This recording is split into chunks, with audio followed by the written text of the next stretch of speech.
ইন্দ্রনীল সেনের বিরুদ্ধে বউবাজার থানায় অভিযোগ। প্রাক্তন মন্ত্রী ইন্দ্রনীল সেন ও তার স্ত্রীর বিরুদ্ধে এফআইআর দায়ের করা হয়েছে বলে জানতে পারা যাচ্ছে।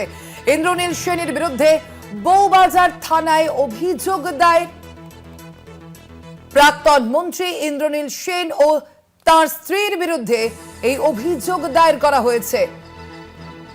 আমরা দেখতে পাচ্ছি রাজ্যে পালা বদলের পর থেকে কিন্তু তৃণমূল নেতা মন্ত্রীদের যে বিরুদ্ধে যে বিভিন্ন অভিযোগ তা কিন্তু সামনে আসছে একের পর এক, আর সেখানে আইনি পদক্ষেপও দেখা যাচ্ছে একই সঙ্গে। এবার যে খবর সামনে আসছে, ইন্দ্রনীল সেনের বিরুদ্ধে বউবাজার থানায় অভিযোগ দায়ের।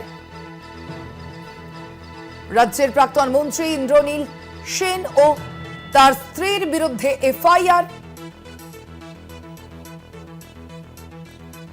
ইন্দ্রনীল এবং তার স্ত্রীর সংস্থার বিরুদ্ধে এই অভিযোগ দায়ের করা হয়েছে এবং সেই অভিযোগেই প্রতারণার কথা উল্লেখ করা হয়েছে, প্রতারণার অভিযোগ করা হচ্ছে।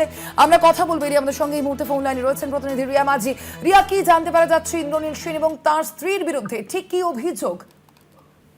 দেখো, তোমায় জানিয়ে রাখবো যে বেআইনি ইউনেস্কোর নাম, বেআইনি ভাবে ইউনেস্কোর নামে লোগো ব্যবহার এবং সেই কারণের জন্যই কিন্তু এবার ইন্দ্রনীল সেন এবং তার স্ত্রীর আগেনস্টে কিন্তু অভিযোগ জানানো হয়েছে বউবাজার থানাতে বলে এমনটাই জানা যাচ্ছে।